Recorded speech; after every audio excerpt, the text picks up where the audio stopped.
Hi, this is Usha. Welcome to Rathod's IAS classes. Today in this lecture, we are going to discuss current affairs of 30th January 2021. In this lecture, we are going to discuss 8 topics which are very much relevant to UPSC. So let's get started with our discussion and let us see first article. Title says Economic Survey predicts 11% growth next fiscal year. So this article mainly talking about some highlights of economic survey. So we are going to see highlights of economic survey and as well as budget speech in separate lectures. So we are going to release highlights of economic survey and as well as budget speech very soon. Okay. So you have to see only budget speech. There is no need of revising entire budget. Okay. So this budget speech is important regarding prelims point of view. So now let us see this article and context of this article, details of this article. So this article will be important regarding economy point of view which comes under GS paper 3. And now let us try to understand some details which are given in this article. So if you are talking about context, it mainly says that India's economy is firmly in middle of V-shaped recovery. So because of this V-shaped recovery now, we can bounce back to record of 11% growth in financial year 2021 to 2022. Okay, so as we studied earlier, V-shaped growth is like this. That means whenever there is growth is present here, because of COVID-19, we saw there is dip in this GDP. So now because of unlock and also post COVID-19 recovery, we are seeing some growth in this way. So this is called as V-shaped recovery here. So because of V-shaped recovery, here economic survey mainly estimates that growth in financial year 2021 to 2022 that will be 11% of growth. And it mainly says that after estimated 7.7% of contraction this year, now this economic survey mainly estimated that in this financial year growth will be 11% in this financial year 2021 to 2022. So this is according to economic survey 2020 to 21. Okay, so this is also called as lockdown dividend. And next important details which are highlighted in this article includes from being one of fastest contracting economies in financial year. So we already experienced in quarter 1 and quarter 2 there is sharp contraction in our GDP. So in quarter 1 we saw 23.9% of contraction. In quarter 2 minus 7.5% of contraction, that is evident. So because of some recovery in our economy, mainly from contraction economies, we are moving towards positive growth. So economic survey mainly estimates that India to postpone one of rapidest GDP expansion in financial year 2021 to 2022. So in this context, economic survey also highlighted that India's real GDP is expected to contract by 7.7% in financial year 21 when we are compared to financial year 2020. So the growth was 4.2% and India came up with 7.7% in financial year 2021. So because of COVID-19, and now this economic survey estimated that growth in financial year 2022 that will be 11%. So we are moving towards V-shaped recovery now. So even IMF, International Monetary Fund, also said that India expected to emerge as fastest growing economy in next 2 years. So even IMF also estimated that we are going to have rapid growth in financial year in next 2 financial years. So we already studied about economic growth prospects of IMF in day before yesterday's lecture, if I am not wrong. And if you are talking about the next important point which is highlighted in this article here is rapid vaccination rollout that could boost recovery in mainly service sector, and that will mainly stir up private consumption and as well as investment. So whenever we want to increase demand or whenever we are moving towards revival of economy, so we need to increase push from demand side. So if you are talking about market, there are 2 important forces that will drive for economic growth. So those 2 forces include supply and demand. Okay. So supply, that means we need to increase manufacturing or production of goods. And if you are talking about demand, this demand should come from consumers. These consumers, they need to go to market and they have to make demands for goods and services. Whenever demands are increasing, again from supply side, we need to increase supply. So we need to maintain equilibrium between this supply and demand side, mainly to increase our growth or for growth revival here. So in this way, we need to focus mainly on private consumption and as well as investment in these sectors. So this is gist of this article. I hope it is clear now. Now let us see next article. So this article also one of important highlight of economic survey. So title says bare necessities gap between states has narrowed since 2012 survey shows. So this article mainly talking about this bare necessities gap. So whenever you are writing about answers regarding development in states, regarding basic supplies in states, you can also add this report as an example. So because of this article will be important from mains point of view. So now let us try to understand this article in great detail. So context says that this bare necessities index highlighted in economic survey 2020 to 21, it mainly says that poorer states, they have reduced the gap between rich states in providing citizens with access to basis of daily life. They include housing, water, power, sanitation and as well as cooking gas. So in all these basic necessities that are providing by states, such that it led to decrease in the gap between poorer state and as well as in richer states, mainly providing this daily basics of this daily life here. Okay, so they include housing, water, power, sanitation and cooking gas. So these are some important things that you should remember here, and you have to remember this bare necessity index. So if you are talking in this index, the value mainly lies between 0 to 1. So this value mainly represents quality of housing, quality of kitchen, toilets, drinking water, waste discharge, fuel, etc. So now let us try to understand some highlights of this report. So top index countries, they include Kerala, Punjab, Haryana and Gujarat. And top performing states in Eastern India, they include Odisha, Jharkhand, West Bengal, Tripura. And states they cannot improve in recent days, they include Uttarakhand, Rajasthan, UP, Bihar, Madhya Pradesh and Chhattisgarh. And this survey also noted that skill gap between urban and rural India, they are increasing. So because of this, mainly seen in different income groups.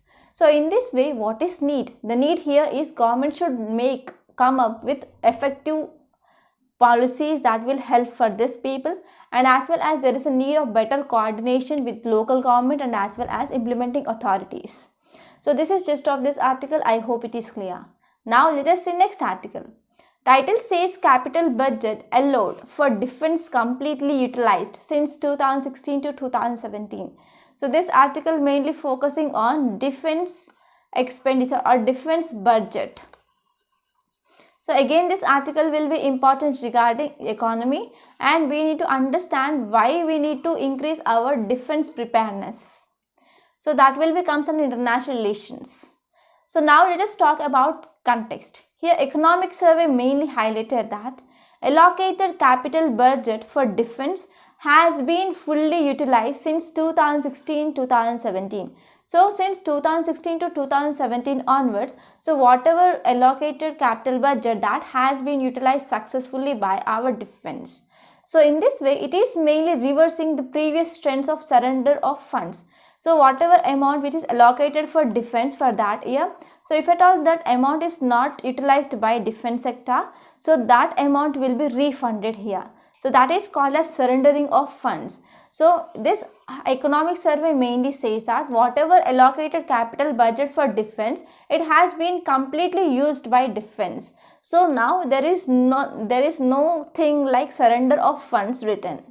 Okay, and economic survey also highlighted that trend of underutilization of defense budgets has also been reversed from financial year 2016 to 2017. So from financial year 2016 to 2017, so there is no returning or surrendering of defense budget that is seen here. So why there is a delay, or why there is why there is underutilization of the funds that is seen in defense sector? So if you're talking about reasons, the reasons might be lengthy process of procurement of defense equipment. So whenever India want to import any defense equipment, for example, if you are talking about Rafale deals or S-400 Triumph missiles, so these are mainly purchased from other countries, right? So mainly it will be one of the lengthy procurement process, because we need to know about what technology they are using. We need to contact defense equipment of that country, and we need to talk with that country mainly for importing of those defense equipment. So it will take lengthy process. So if you're talking about this budget, that will be given for 1 year. So if at all this budget is not utilized effectively by that defense sector, then money should be surrendered. Okay, and there is also delay in finalizing deals. So if you are talking about Rafale deals, there is much controversy that came into picture, right? So because of some controversies mainly led by opposition parties, that will leads to delay of finishing of deals. So these are some of the reasons that led to underutilization of capital budget which is allocated to defense sector. And now let us try to talk about details which are highlighted in this article. So if you are talking about defense budget outlay, so it will be given for civilian estimates and also for pensions for 2021. So now this defense budget which is more than budget estimates now.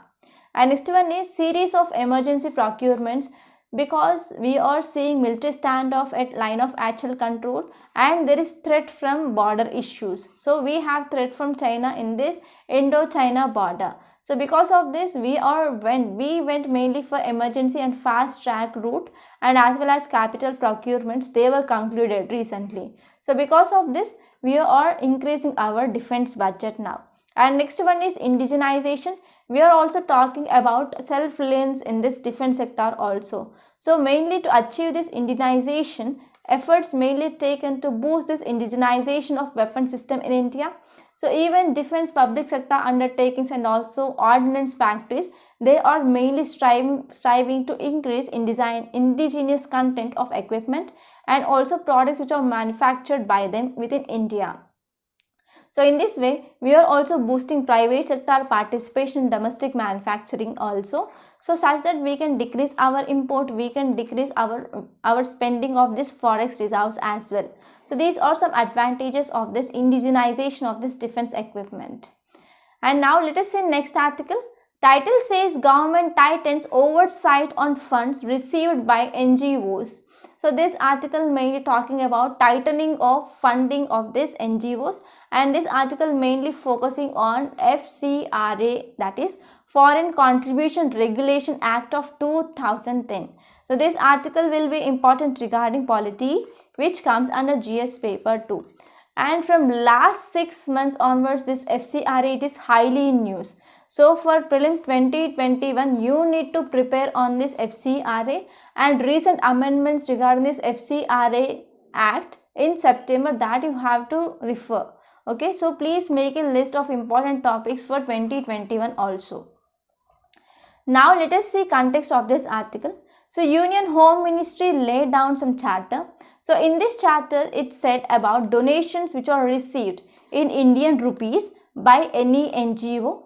Okay, and also some association from any foreign source, even if that source is located in India at time of such donation. So that means, as we know, NGOs receives foreign contributions. So if any NGO getting contributions even in Indian rupee, this is first thing. And second one is, whenever NGO is receiving foreign contribution, so whenever that foreign source which is present in India at time of contributing to that NGO, so though they are present inside India and contributing to NGO, and if at all any foreign contribution that is coming in form of Indian rupee, they are also considered as foreign contribution to NGOs. So this is important thing. Mainly it led to tightening of funds received by these NGOs. And now let us see about background regarding recent changes in this FCRA. So in September, we came up with this amendment to this FCRA 2010. So it added new provisions here. The first one is, it made mandatory for NGOs to receive foreign funds they should have designated bank account in SBI. And next one is it can retain their existing FCRA account in any other bank, but those banks, they are mandatory to be linked with SBI branch located in New Delhi. And also it came up with Aadhaar number is very important for registration of these NGOs which are receiving these foreign contributions. So these are some changes came up in this FCRA recently in September. So now let us try to discuss about some facts regarding this FCRA. So FCRA mainly controls foreign funding. So foreign funding of persons in India, it is mainly regulated under this FCRA Act. So this act mainly implemented by Ministry of Home Affairs. So under this act, any organization, they required to register themselves under this Societies Act, and they need to be renewed every 5 years. And in this context, you should remember who can accept funds and who cannot accept funds. So this part will be very important for prelims. So who can accept these funds? Culture organization, economic organization, educational groups, religious groups, social programs. So these are some things that can receive these foreign contributions. But who cannot accept these funds?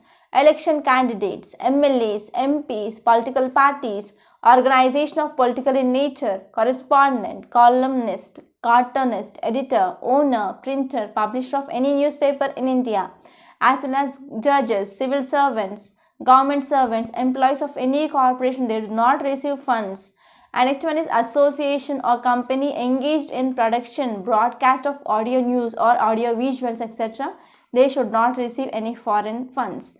And next one is any other individuals or associations who have been specifically prohibited by central government. So those are also not eligible to receive these foreign contributions. So these are some important facts that you should remember regarding this article. Now let us see next article.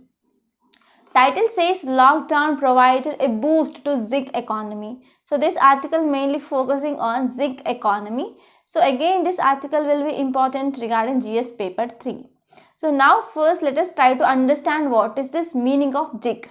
Gig means temporary contract. Okay. So gig economy mainly tries to say about temporary contract jobs. So whenever contract employees, they done their work, they will be paid. Okay. So what is this gig economy? It is a free market economy, and in which one important feature here is temporary positions, temporary jobs are provided. They are common and organization contract with independent workers, and they are for mainly short-term engagements. So this is about gig economy. And if you see context, Economic Survey 2020-2021 mainly highlighted that because of this lockdown, it gave a boost to gig economy. So because of this coronavirus, we imposed lockdown, right? So even many companies, many industries, many manufacturing units, they shut down their units. So because of this, mainly people, they started searching of online jobs. So for example, we can say freelancer, right? So because of this inevitable impact that is seen on these workers, and there is increasing role of this gig economy that is seen, and about 27% of this gig economy that increased in this lockdown period. Okay. And if you are talking about this gig economy, if you are talking about urban workers, so there are skilled workers and as well as unskilled workers are present. So unskilled workers, they are vulnerable mainly because of this informal sectors, and as well as they cannot approach this gig economy, right? So if you are talking about concerns regarding this article, it mainly says that it mainly lack basic rights for this gig people, and there is no social security for this gig workers. So even in this social security code, it mainly talked about this platform workers and gig workers, but there is no clarity regarding this social security code also. So in this way, most of urban casual workers, they are about 11.2% of urban workforce. They mainly impacted because of this lockdown. So in this context, government need to take some steps to make this urban casual workers empowered. So intensive incentives, like we can say more women to join labor force. So mainly to support women and women empowerment, there is government need to take some incentives, And next one is government should provide some investment, institutional support to make affordable things. And next one is government can also come up with this paid paternal leave, that is leave for father. So we already studied about this paternal leave in our daily current affairs PDF. So regarding cricketer Kohli, he took paternal leave here. Okay, so regarding that, we collected that article from Indian Express and we gave details regarding that article in your daily current affairs PDF who enrolled to this current affairs package course, right? And next one is quality of child care facilities to be improved near in this workplaces and family friendly environment that is needed, and as well as elderly care needs that can be taken from government side. Okay, so these are some steps that can be taken by government and these are highlighted in our economic survey. And now let us see next article. Title says agility key to countering pandemic. So this article mainly focusing on healthcare policy, and healthcare policy must continue focusing on its long-term priorities, says economic survey. So again, this article mainly one of important highlight of economic survey. It mainly talks about healthcare policy and what need to be done in this healthcare infrastructure now. Okay, so this article mainly talks about this healthcare policy. So if you're talking about context here, economic survey mainly says that because of ongoing pandemic, which mainly showcased how health crisis that can get transformed. So because of this coronavirus that led to healthcare crisis, but this healthcare crisis which have impact on economy and as well as it also led as social crisis. So because of health crisis, that means mainly to decrease transmission of this coronavirus from one person to another person, we impose a national wide lockdown to restrict movement of people. So because of this, what happened? Many industries shut down, many schools, colleges, so and so, everything has shut down. So it had an impact on our economy, and as well as we also have social crisis because of restriction of movement. We do not have gatherings, social gatherings, etc. So because of this, it also led to social crisis.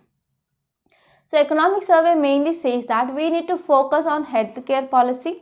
So whenever we are focusing on healthcare policy, it will mainly enables India to respond to pandemic now. So if you are talking about some details here, mainly to face next health crisis in future, we need to focus on healthcare policy and we must continue to focus on long-term health priorities also. So focus to be made on importance of communicable diseases and as well as non-communicable diseases here. So this economic survey also said that every hospital should be equipped so that at least one ward in every hospital that can be made quickly modified to respond this national health emergency. Whenever there will be arising of any national health emergency in near future, so mainly to tackle that, in every hospital there is a need of one emergency ward here. So in this context, this article also talked about role of technology here. So telemedicine is important thing because in this coronavirus, this telemedicine is one of the important option that is more successful regarding tackling of health related problems here. So because of this, we need to invest more on internet connectivity and as well as health infrastructure regarding this artificial intelligence. Okay, this is gist of this article. So before saying next article, I want to make a small announcement. We came up with this current affairs package course. So in this course, we are focusing on current affairs along with mains answer writing practice. So as you know, current affairs are very important key to clear UPSC. So either it may be prelims or either it may be mains. You can expect 50 to 60% of questions from this current affairs and current affairs based static portion. So because of this, mastering of current affairs is very important to clear UPSC. And if you are talking about answer writing skills, there is no need to say extra, right? So because without this answer writing skills, you cannot going to clear UPSC mains. So you need to focus on answer writing on day 1 of your preparation. Okay, so because of this, we are exactly focusing on what is demand of UPSC, that is mastering of current affairs and also mains answer writing practice. We are also providing prelims practice questions every week and we are also releasing video solutions like how to approach those questions. So because of this course is very important to clear prelims and also mains.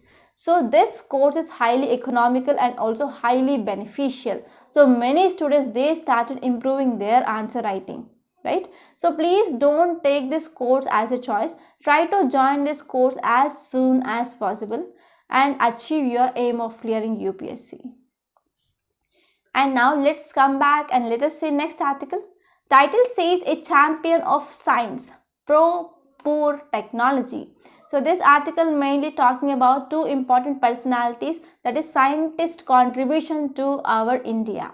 So two important scientists here is Chandrasekhar and next one is C. Subramaniam. So if you are talking about this article mainly focusing on two important things. So there are some stories which are given in this article that is not required regarding UPSC. So if you are reading editorial by line to line, it is not beneficial for UPSC because demand of UPSC is different. So we have to squeeze what is important regarding that editorial and how we can connect it to our subject. So in this way we need to go for selective reading of these editorials. So in this context we need to know about what is this Chandrasekhar limit and what are contributions of this C. Subramaniam to our Indian agriculture. So those are things which are very much relevant to UPSC. So now let us discuss what is our Chandrasekhar limit and also what are contributions of C. Subramaniam towards our Indian agriculture. So if you are talking about scientist contribution, so this is part of GS paper 3 under science and technology. So this article mainly talked about Chandrasekhar limit. So to understand this Chandrasekhar limit, you have to go and see basics of star evolution. So we have nebula. Nebula means it is a combination of dust particles and as well as cloud and gases which are present in space. So these nebula can be divided into low mass star or low to medium mass star. Next one is high mass star. So whenever this low to medium star, that will go into next stage, that is red giant. So after this red giant, they will convert into planetary nebula, and final stage of this low and medium mass stars is white dwarf. So it will end with this white dwarf.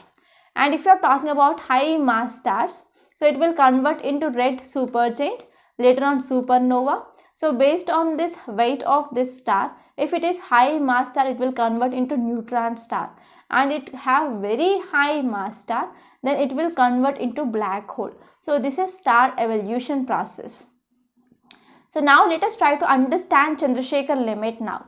So Chandrasekhar limit mainly says that if at all star which have mass about more than 1.44 times of sun, then it does not form white dwarf here because it comes under high mass star. Okay, so if you see this star evolution, we are divided into low and medium mass star, and next one is high mass star. So high mass star mainly contains weight of more than 1.44 times of sun. So because of this high mass, so at end of this life of star, it will not convert into white dwarf. So it will continue to collapse and it will blow off its gaseous envelope and it will lead to supernova explosion. Finally it becomes neutron stars here. Okay, and this Chandrasekhar limit also said that even more massive star, they continues to collapse and they will become black hole finally. That means whenever mass of star which is less than 1.44 times of sun, then that will become white dwarf. So this is something. And if at all mass is more than 1.4 times of sun, it will convert into neutron star. And if at all mass is very much high than compared to that of this, then it will continues to collapse and finally it will becomes black hole. So this is the thing which is said in this star evolution here. That means low weight star that will form white dwarf, and in high mass, so if it is having high mass, it will convert into neutron star, and more mass, when we are comparing with this high mass star, then it will convert into black hole. Okay, so these calculations mainly eventually that led to understanding of supernova, neutron stars, white dwarf, and as well as black holes. So this is called as Chandrasekhar limit. Here limit is 1.4 times of sun. So if it is less than that, it will forms white dwarf. If it is more than that, it forms neutron star. If it is very much more than that, it will forms black hole. So this limit is called as Chandrasekhar limit. And now let us try to talk about contributions of Chidambaram Subramaniam to our Indian agriculture. So his birth anniversary is on today, that is 30th January. So he also considered as architect of India's modern agriculture development policy, because he gave more contributions to our development in our agriculture.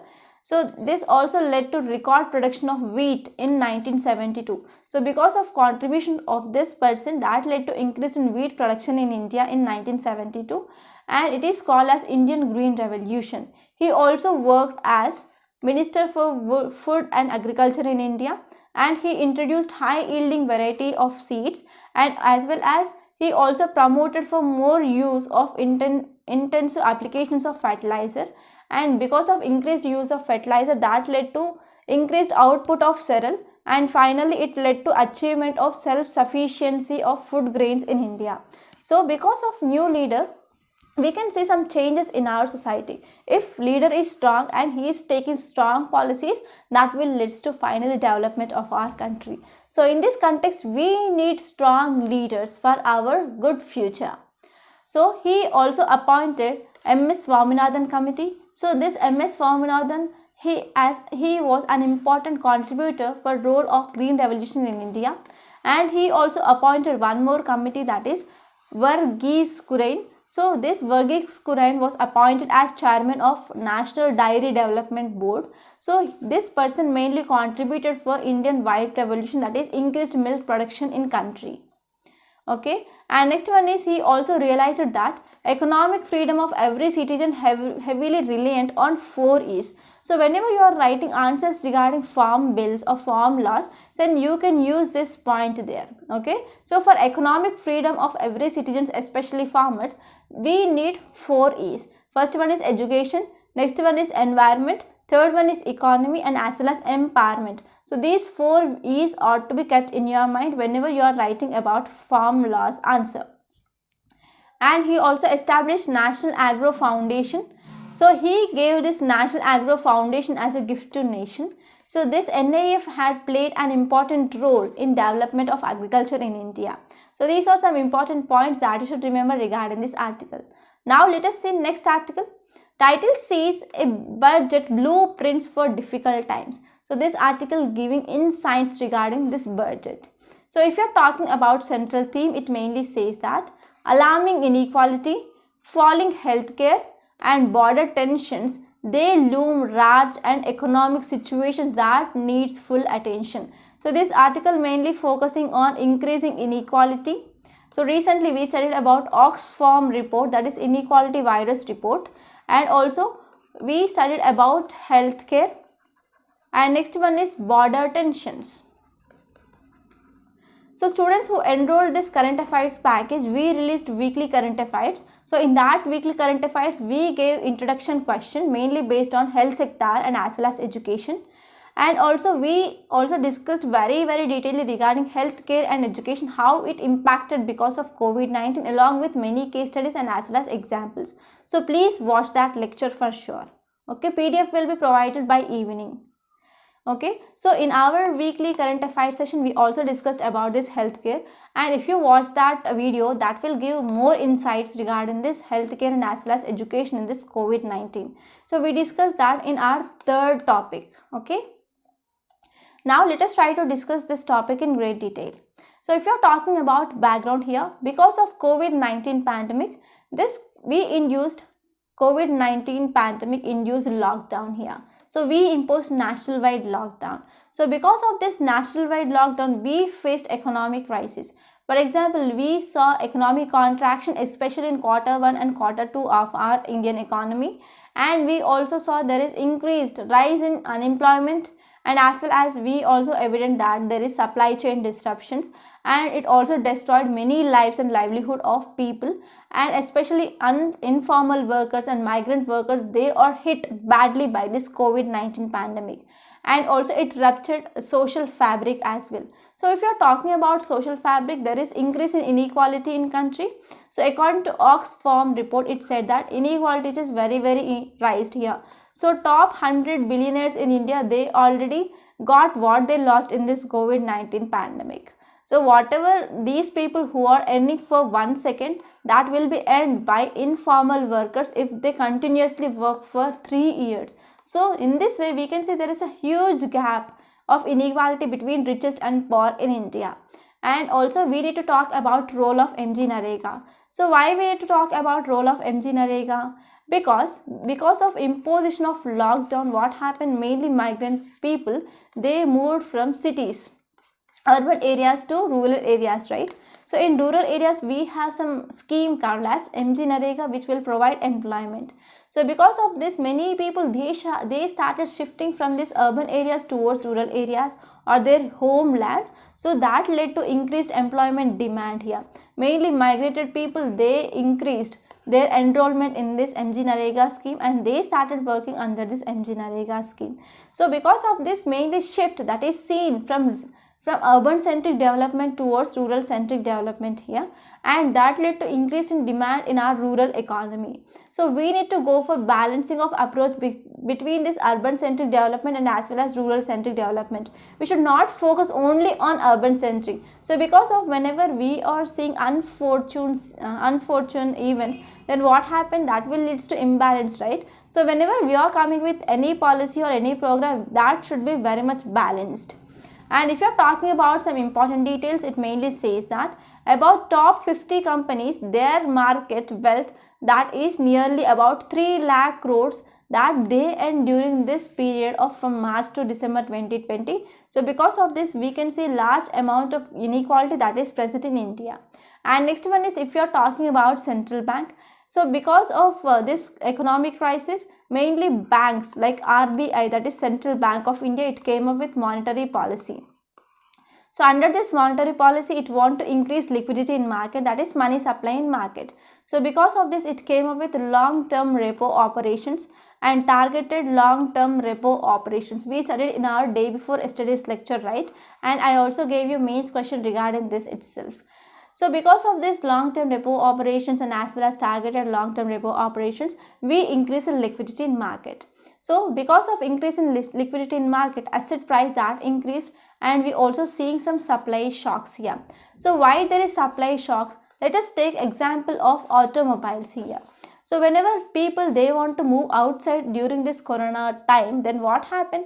So they are mainly people are fear about going in public transport. So whenever they are using public transport, there is a fear of transmission of this coronavirus. So because of this, many people they opted their new vehicles. So because of this, there is increased demand for automobiles in market. But if you are talking about from supply side, so because of imposition of the lockdown and shutting down of these companies, then from supply side there is decreased, that is there are some disruption that is seen in supply side. So these are called as supply shocks here. So because of this supply shocks and increase in demand in market, that led to consumer price inflation. So it is one of the important thing. Whenever there is increased money supply in market, whenever there is down in supply and increase in demand of that goods, then that will leads to inflation, right? So because of this inflation, it is inevitably regarding RBI made to tighten this interest rate. So this LTRO and TLTRO, they need to be decreased by RBI because of rising inflation. But what happened, because of some situations, this repo rate which is unchanged by RBI. And if you're talking about over past 3 years, so we are mainly not focusing on our labor intensive exports. So when we are talking about labor intensive exports, they are predominant drivers of growth in jobs and as well as wages here. So whenever we are going for this labor intensive exports, mainly people of unskilled or low skilled workers, they can be employed in this sector. So what happens, whenever there is employment that is given to this low skilled or unskilled people, that will leads to salaries, that will give salary to those people, and that will access livelihood and as well as some income to those people. They will go to market and they will make demands of goods and services, right? So what happened now, from past 3 years we are moving towards automation or machine learning, and we are using machinization rather than employing these labors here. So because of this, we already saw there is slowdown in our exports. Okay, So because of this slowdown of exports, and as well as we are moving towards automation or machine learning, that will further leads hard livelihoods for these people who are unskilled, informal workers, etc. So if you're talking about some extra thing or additional thing, so we have demographic dividend, that means more working age people, that is from 19 years to 59 years. Okay, so we have more working age people here. So whenever people who come to working age, they demand mainly jobs here. So whenever we are moving towards automation, or whenever you are going for mechanization in your industries or companies, then what happens, these low skilled or informal workers, they do not get jobs. So there will be no jobs, no income, no money, no livelihood here. So that will also lead to socio-economic consequences. And if you're talking about decrease in exports, so that will also have some international reasons. They include, there is ongoing trade war between USA and China, and also every country, they are moving towards protectionist tendencies. Even India also moving towards vocal for locals. And also in this globalization, because of global pandemic, we shut down all our international borders. So because of this, in now globalization, it is moving towards globalization. Okay, and if you're talking about this international trade, we are dependent on other countries, right? So we are not self-sufficient, we are dependent on other countries for at least one or two goods here. So whatever linkages which are present between countries, that are relaxed mainly because of this COVID-19 pandemic here. And we are moving towards vocal for local, self-reliance, and as well as we are also seeing one important term in news, that is supply chain weaponization. So what is meaning of this supply chain weaponization? That means if there is any country which is depending on other country for raw material, so without this raw material which is taken from this country to this country, it will not go for production or manufacturing, right? So for raw material, this country need to go for this country, and this country should do whatever this country demands for that raw material. So it is called as supply chain weaponization. So this is highly in use because of China. So even if you are talking about India is doing very good in our pharmaceutical sector. But if you are talking about raw material, we have to import that raw material from China. So there is also some fear of this supply chain weaponization. So because of this, India, Japan and other countries, they are moving towards self-reliance. Okay.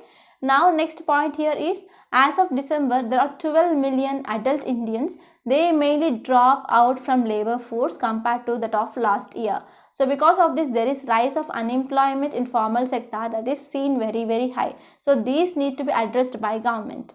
And next one is, because of this global pandemic COVID-19, so it also exposed multiple lacunae in our public health sector.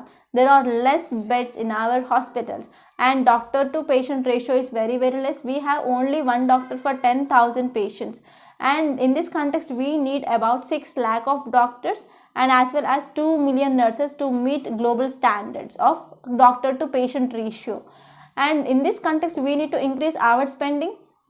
So this article mainly says that we need to increase spending. As of now, we are spending just 1.2 to 1.5% of GDP in health sector.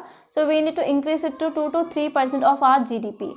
And if you are talking about borders, India's borders are not secure as of now. So there are many threats from Chinese side and as well as Pakistan side. So in this way, we need to increase our defense expenditure. So as of now, we are spending about 1.6% of these 1.6% of GDP.